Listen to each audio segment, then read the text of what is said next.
My husband kept a bikini photo of his best friend in his wallet. I kept his house as payback. I was doing laundry last month when my husband Blake's wallet fell out of his jeans. Cash and cards went everywhere. When I picked everything up, this photo fell out from behind his license. It wasn't me or our kids. It was his best friend Jenna from college.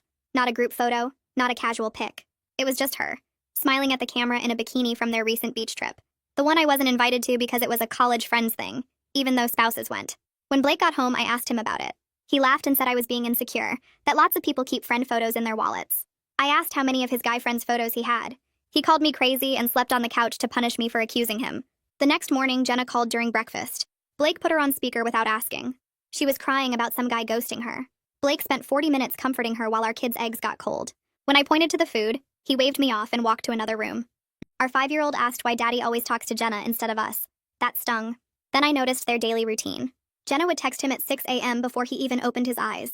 They'd have entire conversations while I was right there in bed. She'd send selfies asking if she looked cute.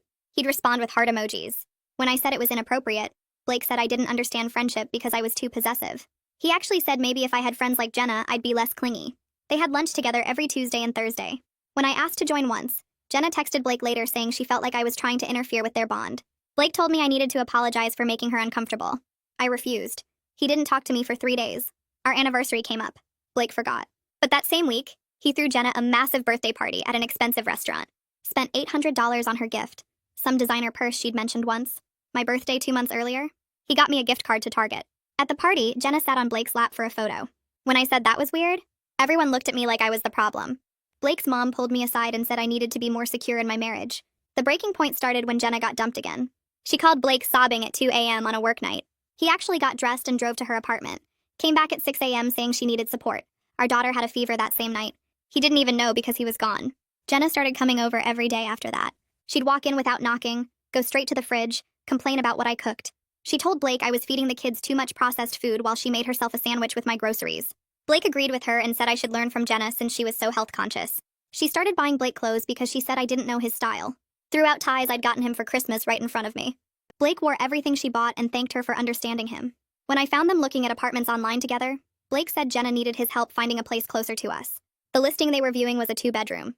For just her. He said the second room was for when she had guests. Then why were they measuring to see if Blake's desk would fit? I started getting suspicious about their beach trip months earlier. Blake's cousin Ray was there. After some wine, Ray admitted that everyone on the trip thought Blake and Jenna were together. They shared a hotel room to save money while actual couples paid for separate rooms. Ray said Jenna wore Blake's shirts the whole weekend, and they disappeared together multiple times. When I confronted Blake, he said Ray was stirring drama, and I was pathetic for believing gossip. Jenna started planning Blake's birthday party without asking me. Sent invitations from her email. People asked if we'd separated since his girlfriend was planning his party. When I told her to back off, she cried to Blake that I was bullying her. Blake said I was ruining his birthday with my jealousy. He actually asked me to skip the party so Jenna could enjoy herself. I went anyway. Jenna gave a 20-minute speech about their friendship. Inside jokes nobody understood, and memories from college. She ended it saying Blake was her soulmate, and some bonds transcend typical relationships. Everyone clapped uncomfortably. Blake hugged her for a solid minute. The next day, Jenna announced she needed to move in with us. I stood there frozen watching Blake nod along while Jenna explained which bedroom would work best for her. She was gesturing toward the hallway like she already lived here. My hands started shaking so badly I had to clench them into fists. I mumbled something about needing the bathroom and walked away before I screamed at both of them. Inside the bathroom, I locked the door and turned on the fan as loud as it would go. My phone was already in my hand as I scrolled to Fiona's number. She picked up on the second ring. I was crying so hard I could barely get the words out. Jenna wanted to move in. Blake was acting like this was totally normal. Fiona didn't even let me finish explaining before she cut me off and told me to pack a bag right now and come to her place. She said I didn't have to stay there and listen to this insanity. I splashed cold water on my face and took 3 deep breaths. When I came out, Blake and Jenna were sitting on the couch together looking at something on his phone. Probably floor plans for how to rearrange my house for her. I walked straight up to Blake and told him we needed to talk privately. Away from Jenna. He looked annoyed, but he followed me to our bedroom. I closed the door and turned to face him. I told him absolutely not. Jenna was not moving into our family home. Blake's face went red immediately. He said I was being unreasonable. Jenna was going through a hard time and needed support from her best friend. I asked him if he was serious right now. He said completely serious, and that I needed to be more understanding. The argument got louder fast. I was practically yelling that his best friend had been acting like his wife for months, and I was done pretending this was normal. Blake called me jealous and controlling. He said I was trying to destroy his most important friendship. I told him his most important relationship should be with his actual wife and children. He laughed at that. Actually laughed. Blake stormed out of the bedroom and I heard him in the living room telling Jenna everything was fine. He was apologizing for my behavior. Apologizing to her. I stood there for a minute just staring at our bed. Then I grabbed my suitcase from the closet. My hands wouldn't stop shaking as I threw clothes into the bag. T-shirts and jeans and underwear all mixed together. I didn't care about folding anything. I just needed to get out of this house. I grabbed the kids' backpacks from their rooms and started filling those too. My daughter's favorite stuffed animal, my son's blanket, toothbrushes from the bathroom. When I came out dragging 2 suitcases and 2 backpacks, Blake's eyes went wide. He asked what I was doing. I told him I was taking the kids to Fiona's house for a few days because I needed space to think. Jenna jumped up from the couch and actually tried to hug me. She said she hoped I felt better soon. Like I was the one with the problem. Like I was sick or something. I pulled away from her and went to get the kids from the playroom. They were confused about why we were leaving. My daughter asked if we were going on a trip. I said we were going to stay with Aunt Fiona for a little while. She asked if Jenna was moving into her room, and I had to bite my lip hard to keep from crying as I buckled her into her car seat. Blake stood in the driveway watching us load up. He looked confused. Actually confused. Like he genuinely could not understand why I was upset. I backed out without saying anything else to him. The drive to Fiona's took 20 minutes. The kids asked questions the whole way, but I couldn't focus on answering them. My brain felt fuzzy. When we pulled up, Fiona was already standing on her porch waiting. She must have been watching for us. She helped me get the kids and bags inside. The kids went straight to her TV room where she had a movie ready for them. Fiona led me to the kitchen and put the kettle on for tea. Then she just let me cry. I sat at her kitchen table with my face in my hands and sobbed for 20 minutes straight. When I finally stopped, Fiona asked what I wanted to do next. I told her I didn't know. I knew I couldn't go back to that house with things the way they were. But I didn't know what came after that. Fiona nodded and poured the tea. My phone started buzzing in my pocket around 8 that night. Blake. I let it go to voicemail. Then he called again. And again. I looked at the texts piling up. Some said he was sorry. Some said I overreacted. One said Jenna left crying because of how I treated her and that I owed her an apology. I turned my phone off and put it in a drawer. The next morning, I called in sick to work. I took the kids to the school like normal so they wouldn't miss anything. Then I drove back to Fiona's and sat at her kitchen table staring at my cold coffee. Fiona sat down across from me and suggested I talk to a lawyer, just to understand my options, even if I wasn't ready to make any decisions yet. The word lawyer made my stomach drop. That made everything feel real in a way it hadn't before. But Fiona was right. I needed to at least know what my options were. I spent the rest of the day on Fiona's laptop looking up divorce attorneys in the area. My eyes started hurting after the first hour, but I kept scrolling through websites and reading reviews. Most of the lawyers charged consultation fees between $200 and $300 just to talk for an hour. I didn't have that kind of money sitting around.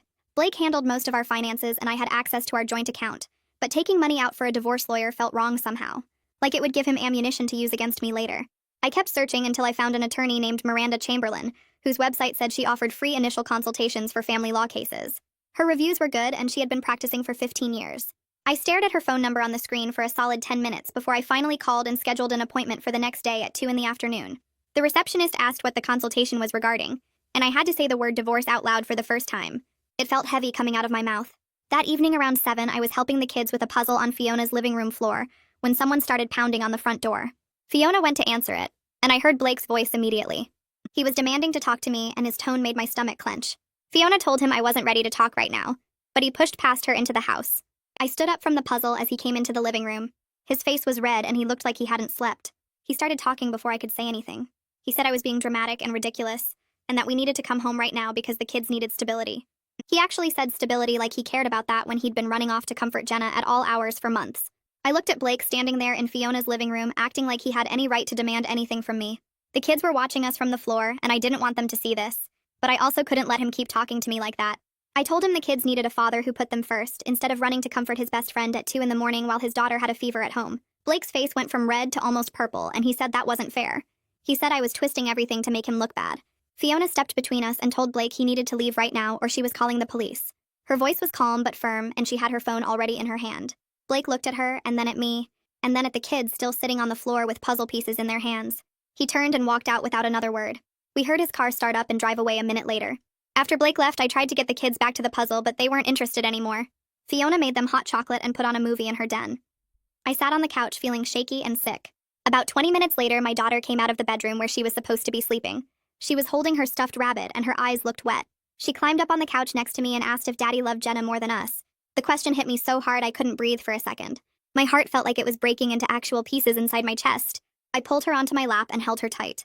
I told her that Mommy was going to make sure everything was okay, even though I had absolutely no idea how I was going to do that. She cried into my shoulder and I cried into her hair, and Fiona came and sat with us until my daughter finally fell asleep. The next day, I dropped the kids at the school and drove to Miranda Chamberlain's office. It was in a small building downtown with her name on a brass plate next to the door. The waiting room had comfortable chairs and magazines and a receptionist who smiled at me when I checked in. I sat there for 10 minutes feeling like I might throw up. When Miranda came out to get me, she was younger than I expected, maybe late 30s, with short dark hair and a no-nonsense handshake. She led me back to her office and gestured to a chair across from her desk. She asked me to tell her why I was there, and I started talking. She took notes while I explained about the bikini photo and the daily texts and the forgotten anniversary and the $800 purse. She asked questions about our finances and the house and Blake's relationship with Jenna. When I mentioned that the house came from my grandmother's inheritance and was only in my name, her eyebrows went up. She made a note and underlined it twice. Miranda put down her pen and looked at me directly. She explained that because the house was my separate property from before the marriage, Blake had no legal claim to it at all. If we got divorced, I would keep the house and Blake would have to leave.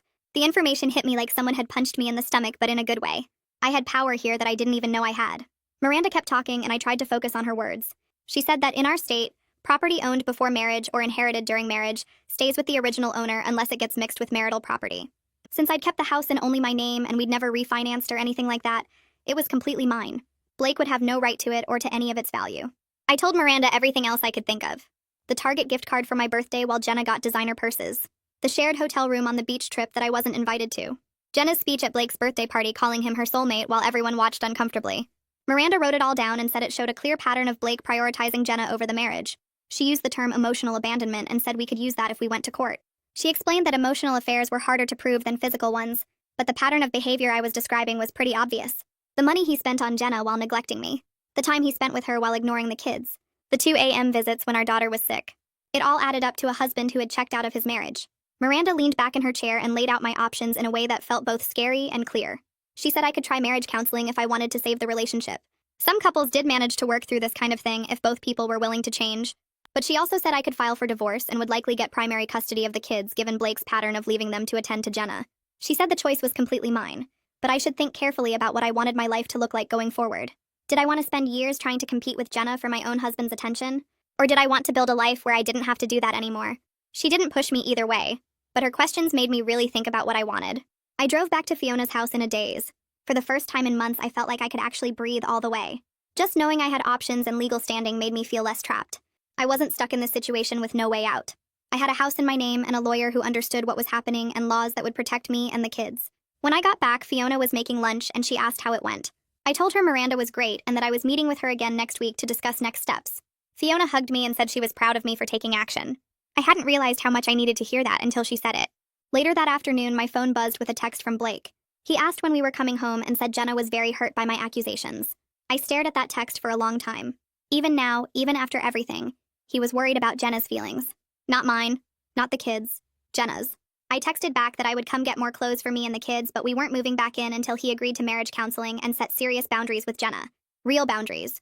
Not the fake ones where she still texted him constantly and came over whenever she wanted. Blake's response came back fast. You're being ridiculous. That was it. Nothing else. No agreement to counseling, no acknowledgement that maybe he needed to change something. Just me being ridiculous for having basic expectations in my own marriage. I put my phone down and didn't pick it up again for the rest of the night. I waited until Blake's car pulled out of the driveway before I grabbed my keys. The house looked different when I walked in, like something had shifted even though everything was in the same place. Dishes covered the kitchen counter and filled the sink, crusted with food from at least 3 days. The smell hit me when I got closer. Something sour and rotten from the garbage that hadn't been taken out. Blake's work shirts were piled on the couch where he'd thrown them, and I could see into our bedroom where the sheets were tangled and half off the bed. He couldn't even manage basic cleaning without me there to do it for him. I walked through each room taking inventory of what I needed. Birth certificates and social security cards went into my bag first, then the kids' medical records from the filing cabinet. I pulled photo albums off the shelf in the living room, the ones with pictures of the kids as babies and my grandmother's old photos that I'd never want Blake to have. My hands moved on autopilot, grabbing things methodically while my brain stayed numb. I was folding clothes in the bedroom when I heard the front door open. My whole body went cold because Blake wasn't supposed to be home for hours. But it wasn't Blake's footsteps I heard coming down the hall. Jenna walked into the bedroom holding a bag of groceries like she lived here. Her face went through about 5 different expressions when she saw me standing there with my suitcase open on the bed. She recovered fast, though, putting on this concerned look that made my skin crawl. She opened her mouth to say something about Blake needing help or support or whatever excuse she'd come up with. I held up my hand and cut her off before she could get the words out. I told her to give me the key to my house right now. My voice came out flat and hard, nothing like the polite tone I'd used with her for years. Jenna's hand went to her pocket and she clutched something there, her eyes going wide like I'd asked her to cut off her own arm. She said Blake gave her the key so she could check on him, that I was abandoning him when he needed support the most. The words came out fast and defensive, like she'd practiced this speech. I held out my hand and didn't move. I told her she had 10 seconds to put that key in my palm, or I was calling the police and reporting her for trespassing in my house. I started counting out loud. 1, 2, 3. Jenna's face went red and she fumbled with her keychain, her fingers shaking as she worked the house key off the ring. She practically threw it on the dresser instead of handing it to me, then turned and walked out without another word. I heard the front door slam hard enough to rattle the windows. I picked up the key and put it in my pocket, then went back to packing like nothing had happened. My phone started ringing 20 minutes later while I was loading boxes into my car. Blake's name flashed on the screen and I knew Jenna had called him the second she got to her car. I answered and pulled the phone away from my ear because he was already screaming before I could say hello. He yelled about how I threatened his best friend and made her cry, how I had no right to take her key when she was just trying to help him through this difficult time. I waited for him to take a breath, and then I told him very clearly that I would not tolerate another woman having a key to my house and coming and going whenever she wanted. He called me controlling and jealous, said Jenna was just trying to be supportive and I was punishing her for being a good friend. I hung up while he was still talking and blocked his number for the rest of the day. Back at Fiona's house that night, I sat at her kitchen table while the kids watched a movie in the other room. Fiona made us both tea and sat across from me, her hands wrapped around her mug. She asked me what I really wanted, not what Blake wanted or what would make everyone else happy, but what I actually wanted for my life. I opened my mouth to answer and realized I didn't know. She leaned forward and asked if I thought Blake would actually change, if marriage counseling could fix what was broken between us. I thought about the bikini photo in his wallet and the $800 purse he bought Jenna and the 2 a.m. drives to her apartment. I thought about how he'd never once chosen me over her, not in any moment that mattered. I told Fiona I didn't believe he would change because he didn't think anything was wrong. He saw Jenna as his best friend, and me as the jealous wife trying to ruin it. That wasn't something a counselor could fix because Blake didn't want it fixed. Fiona nodded like she'd been waiting for me to figure that out. She asked what I was going to do, and I told her I didn't know yet. But I knew I couldn't go back to living like that. The next morning, I woke up with this clarity I hadn't felt in months. I waited until 9 o'clock when I knew Miranda would be in her office. Then I called her number with my hands shaking so bad I almost dropped the phone. When she answered, I told her I wanted to move forward with the divorce. My voice cracked on the word divorce, but I got it out. Miranda's tone shifted into business mode immediately. She said she'd start drafting the paperwork and we'd file within the week, that I was making the right choice for myself and my kids. After I hung up, I sat there staring at my phone for a long time. It felt real now in a way it hadn't before. 2 days later, I met with a real estate appraiser at the house. His name was Warren Howell, and he showed up exactly on time with a clipboard and a camera. He walked through every room taking measurements and photos, making notes about the updated kitchen and the new roof I'd paid for last year with my inheritance money. He asked questions about when things were renovated and what improvements had been made. When he finished, he sat down at the kitchen table to go over his findings. The number he gave me for the house value made me blink twice. The neighborhood had gone up in value way more than I realized, and with all the improvements, the house was worth almost double what I thought. Warren printed out his preliminary report and handed it to me, saying the full appraisal would be ready in a few days. Blake found out about the appraiser somehow, probably from a neighbor who saw Warren's car in the driveway. 3 hours after Warren left, Blake showed up at Fiona's house again. I heard his car pull up and looked out the window to see Jenna sitting in the passenger seat. My stomach dropped. Blake got out and marched up to the front door, pounding on it hard enough that Fiona's dog started barking. I went to the door but didn't open it, just talked through it and asked what he wanted. He demanded to know what I was planning and why I had someone appraising our house. I told him he'd find out soon enough when he got served with papers. His face went purple through the window in the door. He started yelling about how I couldn't just take his house, that he had rights too. I reminded him the house was never his. It was mine from my grandmother, and he knew that when we got married. Then Jenna got out of the car. She actually walked up to Fiona's front door and started yelling that I was a horrible wife who didn't appreciate Blake, that he'd given me everything and I was throwing it away over nothing. Her voice got louder and more shrill with every word. Fiona came up behind me and opened the door just wide enough to stick her head out. She told Jenna that if she didn't get off her property immediately, she was calling the police for harassment. Blake grabbed Jenna's arm and pulled her back toward the car. She was still yelling as he shoved her into the passenger seat. They drove off with Jenna's face pressed against the window, her mouth still moving. The divorce papers were ready 3 days later. Miranda called me to come to her office and walked me through every page. She pointed out the sections requesting primary custody, with Blake getting standard visitation every other weekend and 1 evening per week. The papers stated I was keeping the house as my separate property since it came from my inheritance before the marriage. We'd split the small amount of savings in our joint account and each keep our own cars. Miranda explained that a process server would deliver the papers to Blake at his workplace the next day, that serving him at work was standard procedure, and would create a legal record of when he received them. I signed everywhere she pointed and my hand cramped up by the last page. Miranda put all the documents in a folder and told me to expect Blake to react badly, that I should stay at Fiona's and not answer his calls for at least a few days. She said his lawyer would contact her and they'd handle everything from there. I drove back to Fiona's house feeling like I was watching myself from outside my body. Everything felt surreal and too fast and exactly right all at the same time. That night I couldn't sleep. Just kept checking my phone even though Miranda said the server wouldn't go until the next afternoon. I made breakfast for the kids the next morning and got them off to the school like it was a normal day. Then I sat on Fiona's couch and waited. Miranda texted me at 2 in the afternoon with just 3 words confirming Blake had been served. I stared at that text for a full minute before my hands started shaking. 20 minutes later, my phone started ringing with Blake's number over and over. I didn't answer. He left 7 voicemails in the first hour, his voice getting more angry and desperate with each one. The first one was him yelling about how I couldn't do this to him. The fourth one was him crying and begging me to call him back. The 7th one was him saying his lawyer was going to destroy me in court. I deleted all of them without listening to the whole messages. Blake's mom called that evening and I made the mistake of answering. She tore into me immediately, saying I was destroying her son's life and breaking up the family. She said Blake deserved half the house because he'd lived there and been a good husband. I told her very calmly that the house was legally mine from my grandmother's estate, and Blake had no claim to it. She called me selfish and said I was using money to punish Blake for having a close friend. I explained that Blake's close friend sat on his lap at parties and had a key to my house and planned his birthday without me. His mom said I was exaggerating everything and that I needed to be more secure. I hung up on her and blocked her number too.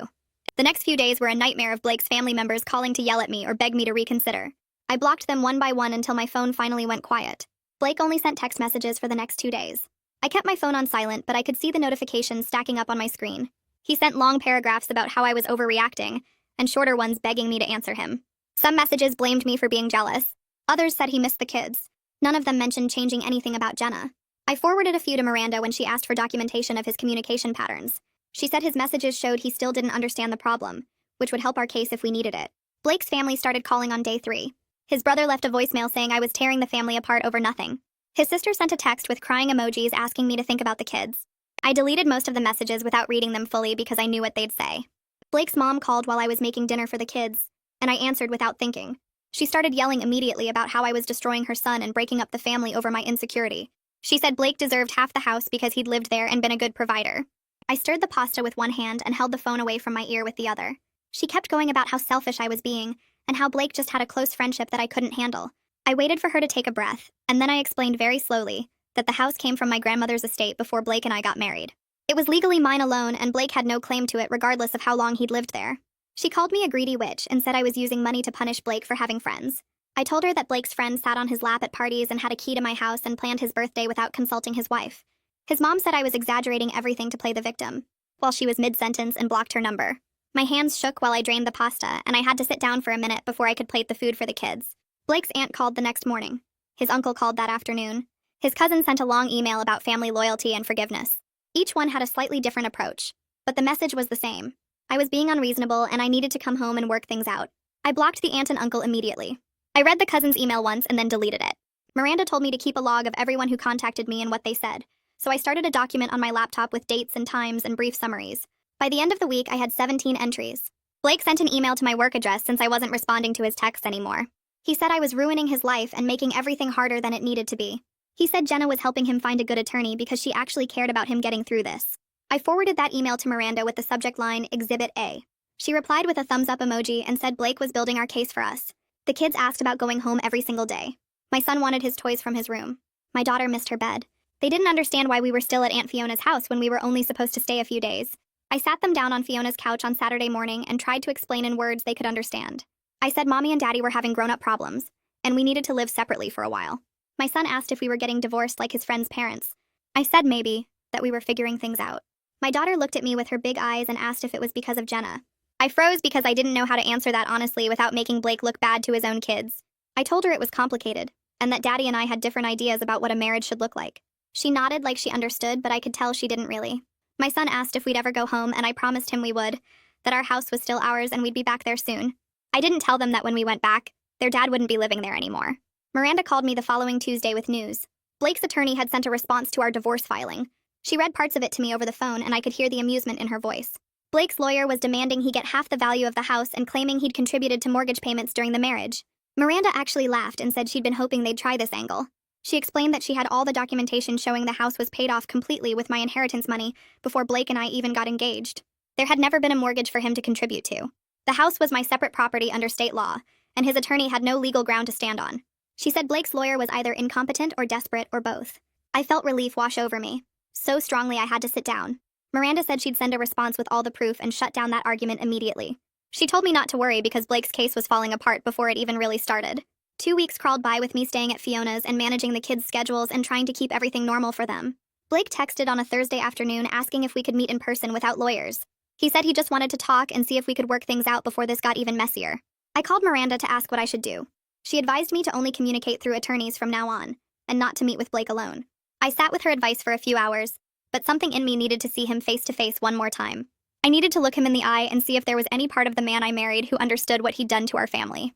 I texted Blake back and agreed to meet him at a coffee shop downtown the next day at noon. I picked a busy place with lots of windows and people around. Miranda wasn't happy when I told her, but she said to keep my phone recording in my pocket just in case. I got to the coffee shop 15 minutes early and sat at a table near the window where I could see the door. Blake walked in right at noon looking worse than I'd ever seen him. He hadn't shaved in days and his clothes were wrinkled like he'd slept in them. He had dark circles under his eyes and his hair stuck up in the back. He saw me and walked over slowly like he wasn't sure I'd really be there. He sat down across from me and immediately started talking about how much he missed me and the kids. He said the house felt empty without us, and he couldn't sleep in our bed because it reminded him of me. He begged me to drop the divorce and come home. He said he'd do anything to fix this and make our family whole again. I watched him talk and felt nothing, but sadness for how pathetic he looked. I asked him one question. Would he cut off all contact with Jenna completely and go to real marriage counseling with me? He opened his mouth to answer and then closed it again. He looked down at his coffee cup and I watched him struggle with the answer for what felt like forever, but was probably only 10 seconds. That hesitation told me everything I needed to know. Blake finally said he could set better boundaries with Jenna, but she was his best friend, and he couldn't just abandon her when she needed him. He said it wouldn't be fair to end a friendship that had lasted since college just because I felt threatened by it. I told him very clearly that he'd already abandoned his wife and children for her. He'd left our daughter sick with a fever to comfort Jenna at 2 in the morning. He'd forgotten our anniversary but spent $800 on Jenna's birthday present. He'd let her plan his birthday party and give a speech about being his soulmate while I sat there humiliated. I said I was done competing for last place in my own marriage, and I was done pretending his relationship with Jenna was normal friendship. Blake's eyes filled with tears, and he reached across the table to grab my hand. He said I was being cruel and unfair, that I was making him choose between two people he cared about. I pulled my hand away and stood up. I told him he'd already made his choice every single day for months, and I was just finally accepting it. I walked out of the coffee shop and didn't look back. Blake texted me 3 hours later. The message said Jenna was helping him get through this hard time, and she'd been more supportive than I ever was. She understood him in ways I never could, and she was proving to be a real friend when he needed one most. I read the text twice and then took a screenshot of it. I opened my email and sent the screenshot to Miranda with a short message saying this showed exactly where Blake's priorities were. Miranda replied within minutes saying this was perfect evidence and to save any other messages like this. I felt sad but also certain I'd made the right choice. Blake was never going to change and I was never going to be enough for him as long as Jenna was in the picture. The kids had a terrible week after that. My daughter got in trouble at the school for pushing another kid on the playground. The teacher called me in for a meeting and I had to explain that we were going through a family separation, and my daughter was struggling with the changes. The teacher was understanding, but said my daughter had been acting out in class too, not following directions and talking back to adults. I apologized and promised to work with her at home. The school counselor came into the meeting and offered to see my daughter once a week to help her process everything that was happening. I agreed immediately because I knew I couldn't help her work through this on my own. My daughter cried when I picked her up from the school that day. She said she was sorry for being bad and she just wanted everything to go back to normal. I held her in the car for 20 minutes while she sobbed into my shoulder. I promised her that things would get better, even though I wasn't totally sure that was true. I just knew I had to believe it for her sake. My daughter cried herself to sleep that night and I sat on the edge of her bed watching her chest rise and fall. The school counselor's card sat on my nightstand, and I knew I'd be calling first thing in the morning. Fiona knocked softly on the door and gestured for me to come out to the living room where she had 2 mugs of tea waiting. She didn't say anything, just handed me one and sat down next to me on the couch. I took a sip and felt the warmth spread through my chest, but it didn't touch the cold knot in my stomach. My phone buzzed with another text from Blake asking when we were coming home, and I turned it face down on the coffee table. Fiona reached over and squeezed my hand and told me I was doing the right thing, that my daughter would be okay, that kids were tough. I wanted to believe her, but all I could see was my little girl's face asking if Daddy loved someone else more than us. Miranda called me 2 days later with news that made my stomach drop. Blake's lawyer had filed a response to our divorce papers claiming Blake deserved spousal support because I was keeping the house. I sat down hard on Fiona's kitchen chair and asked how that was even possible when the house was mine from my grandmother. Miranda's voice was calm and steady as she explained that Blake's lawyer was grasping at straws, trying to find any angle that might work. She said she'd already started putting together documentation of Blake's income, his spending patterns, and the $800 purse he bought for another woman while giving me a Target gift card. She told me about the evidence we had of his emotional abandonment, the 2 a.m. trips to comfort his best friend while our daughter had a fever, the constant prioritizing of someone else over his family. Miranda said Blake's lawyer would see all of this, and the spousal support request would disappear fast. I thanked her and hung up feeling shaky, but also grateful that someone was fighting for me with actual legal knowledge and strategy. The documentation Miranda sent over was brutal to read. She'd compiled bank statements showing every lunch Blake bought for another woman, every gift, every dinner. The pattern was so clear when you saw it all laid out like that. He'd spent thousands on someone who wasn't his wife while our kids needed new shoes, and I was clipping coupons for groceries. Miranda had also included text message records showing the constant communication, the heart emojis, the selfies asking if she looked cute. She'd highlighted the 2 a.m. timestamp on the night he left our sick daughter to comfort his best friend. The packet was 50 pages long, and it told the story of a man who'd checked out of his marriage completely. 3 days later, Miranda called to say Blake's lawyer had withdrawn the spousal support request without explanation. I felt a surge of satisfaction knowing they'd seen the evidence and realized they had no case. I started looking for a new job the next week because my current hours wouldn't work for single parenting. I needed something with flexibility for school pickups and sick days, and all the things Blake used to theoretically help with, even though he was usually too busy with his best friend. Fiona helped me update my resume at her kitchen table, asking questions about my work history and skills that I'd forgotten I even had. She made me practice answering interview questions until I stopped sounding apologetic for needing reasonable hours. It felt good to focus on something forward-looking instead of just surviving each day. I applied to 6 different positions over 2 weeks and got 3 callbacks. The third interview was with a company that specifically advertised flexible scheduling for working parents, and the manager interviewing me was a single mom herself. She understood immediately when I explained my situation and said they valued employees who were honest about their needs. I left that interview feeling hopeful for the first time in months. Blake's lawyer sent over a proposed custody schedule a week later, and I stared at it in disbelief. He wanted the kids every single weekend, Friday after school through Sunday night. Miranda called me after I'd emailed her the proposal, and I could hear the annoyance in her voice even though she stayed professional. She said that was not standard and we'd be countering with every other weekend plus 1 evening per week for dinner. I asked if Blake could actually get more time than that given everything that had happened, and Miranda said his lawyer could try to argue for it. But we had strong grounds to limit his time. She reminded me about the pattern of him leaving the kids to attend to his best friend, the forgotten appointments, the times he'd been physically present but emotionally checked out. She said judges looked at what was actually best for the children, not what the parent wanted, and a parent who'd consistently put someone else first wasn't going to get maximum custody time. The kids came back from their first overnight visit with Blake, and my daughter seemed quiet and withdrawn. I made her favorite dinner and tried to get her to talk about the weekend, but she just pushed her food around her plate. Finally, after her brother went to play, she looked up at me with big worried eyes and said Daddy let his friend come over to his new apartment. My heart started pounding and I asked which friend, even though I already knew. She said the lady who wanted to live in her room, the one who was always at our old house. I kept my voice calm and asked what happened when the lady was there. My daughter said she made them lunch and told them she was going to be like a bonus mom and that they'd do lots of fun things together. I felt sick to my stomach, but I smiled at my daughter and told her she did nothing wrong by telling me. As soon as she went to bed, I called Miranda and left a message saying we had a problem. Miranda called back within an hour, even though it was late. I explained what my daughter had told me, and Miranda was quiet for a moment before saying we needed to file a motion immediately to restrict Blake from having his best friend around during parenting time. She said judges took these situations seriously, especially when a third party had been the source of marital problems and was now trying to insert herself into the children's lives without any legal relationship to them. We spent 30 minutes on the phone while Miranda took detailed notes about exactly what my daughter had said. She told me to write down everything I remembered while it was fresh and send it to her first thing in the morning. I sat at Fiona's kitchen table after we hung up and wrote 3 pages of notes, my hands shaking as I tried to capture every word my daughter had used. The court hearing happened faster than I expected. Miranda filed our emergency motion and we got a date within 2 weeks. I sat in the courtroom next to Miranda while Blake and his lawyer sat across the aisle. Blake looked angry and kept whispering to his lawyer, who nodded and took notes. The judge was a woman in her 50s who looked tired but alert as she read through our motion. Miranda stood up and explained the situation clearly and calmly, talking about how the third party had been the source of conflict in the marriage and was now trying to position herself as a parental figure to children she had no legal relationship with. Blake's lawyer argued that his client had a right to have friends in his life and that we were trying to isolate him. The judge looked at Blake and asked directly if the woman in question had been present during his parenting time. Blake hesitated and then admitted she had stopped by briefly. The judge's expression didn't change, but she made a note on her papers. She said she was granting a temporary order that Blake could not have this specific person present during his custody time until a full hearing could be scheduled. Blake's face went red and his lawyer started to object, but the judge cut him off and said, introducing a third party who'd been the source of marital conflict was not in the children's best interest at this time. I felt Miranda's hand squeeze my arm under the table. Blake sent me an email that night, and I knew before opening it that it would be bad. He wrote that I was poisoning the kids against his best friend, and that they needed to get used to her being in his life because she wasn't going anywhere. He said I was being cruel and manipulative and using the children as weapons. He said his best friend had been nothing but kind to the kids and wanted to build a relationship with them. He wrote 3 full paragraphs about how she understood him better than I ever had, and how she was helping him through the hardest time of his life. I read it twice and then forwarded it to Miranda without typing a single word in response. Every message he sent just proved that she remained his priority over his own children, over being a good father, over everything else in his life.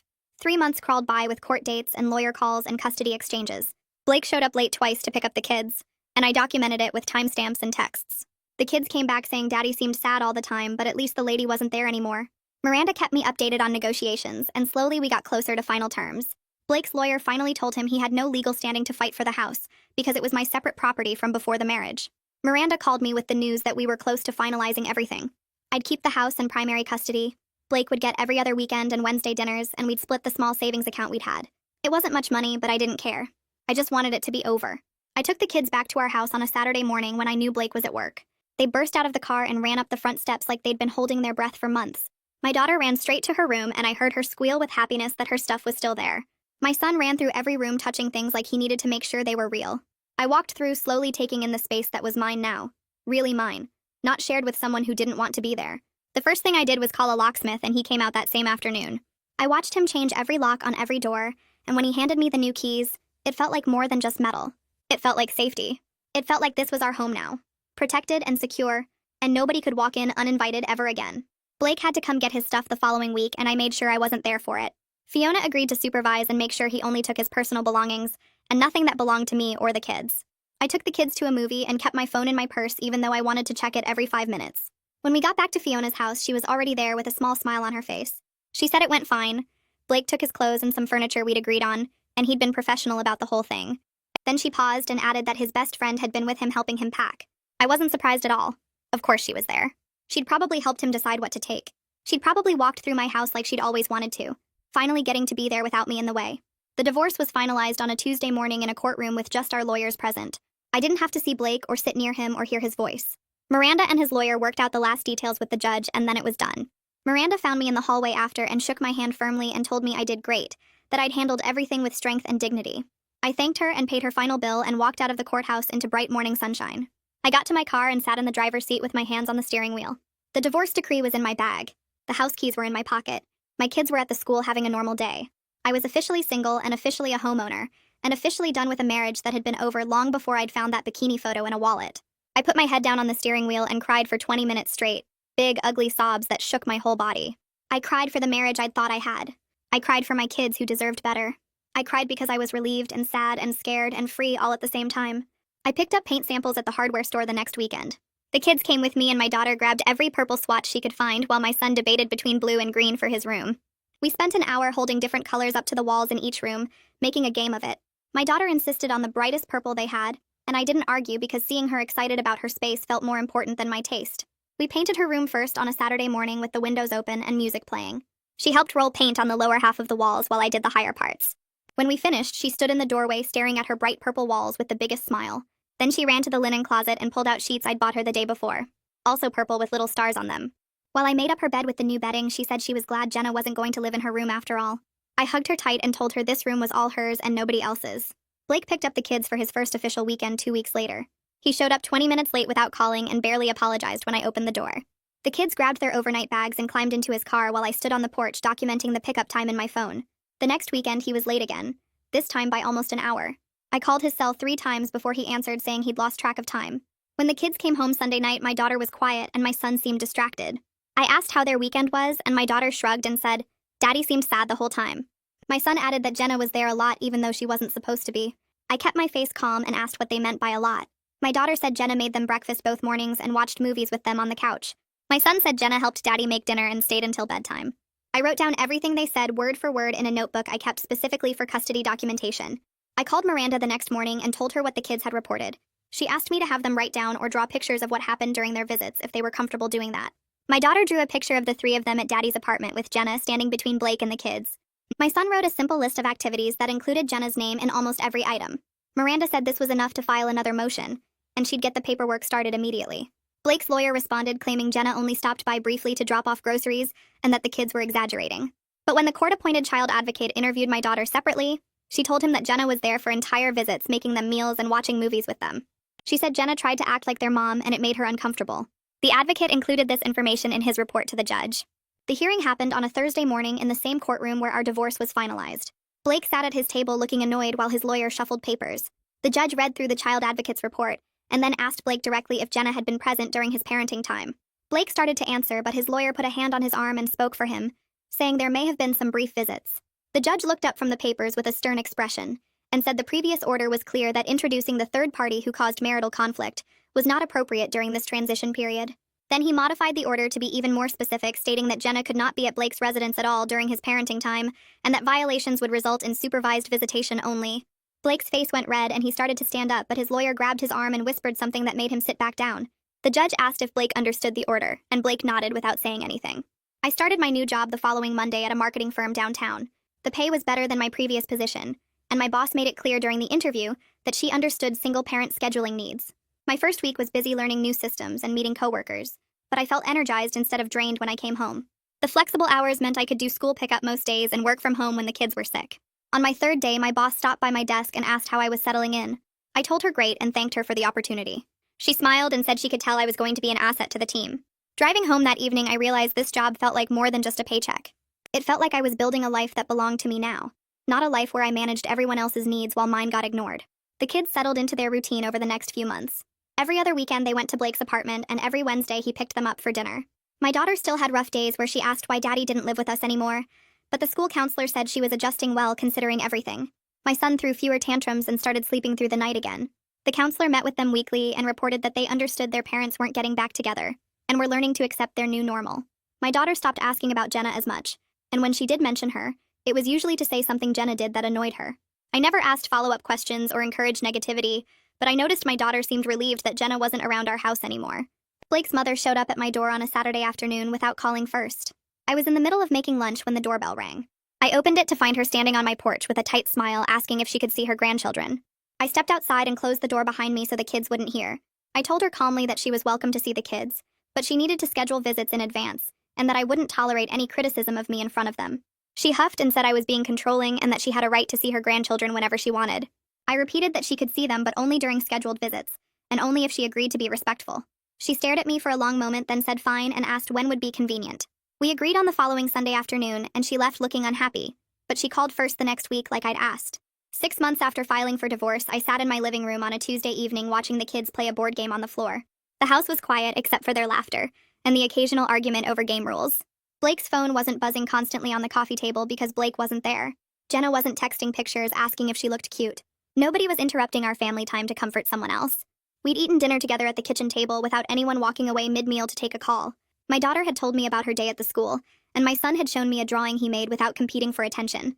I looked around at our home with its freshly painted walls and rearranged furniture and realized I felt peaceful for the first time in years. Not happy exactly because divorce and single parenting were hard, but peaceful in a way I'd forgotten was possible. I heard through a mutual friend the following week that Blake and Jenna were officially dating now. The friend seemed hesitant to tell me like she thought I'd be upset, but I just nodded and said I wasn't surprised.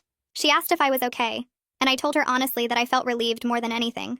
Part of me wanted to feel angry that everything I'd suspected was true, and that Blake had probably been emotionally involved with Jenna the whole time.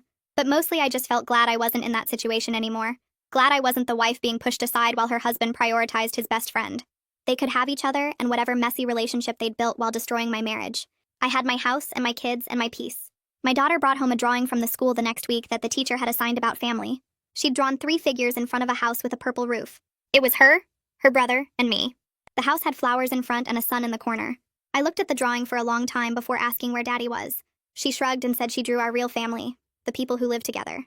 My heart broke a little because no kid should have to think about their family being split up, but it also showed me that she understood our new reality and had accepted it in her own way. I hung the drawing on the refrigerator next to her purple bedroom photo and a picture of the 3 of us at the park from last weekend. A few weeks later, Blake's lawyer sent an email asking if he could have the kids for an extra week during summer vacation. I read it twice, considering my options. The kids needed time with their dad, and refusing would only hurt them. I typed out my response carefully, saying yes, but adding that Jenna could not be present at any point during that week per the court order. His lawyer replied within an hour, confirming Blake understood and would comply. I printed the email exchange and added it to my growing file of documentation, just in case.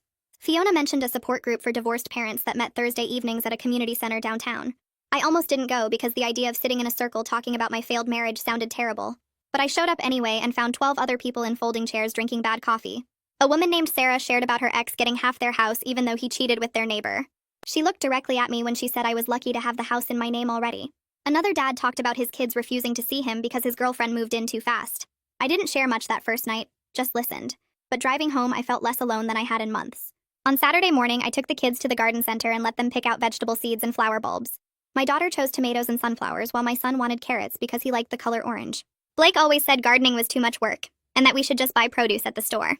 We spent the afternoon in the backyard digging holes and planting everything in neat rows. My daughter insisted on naming each plant as we put it in the ground.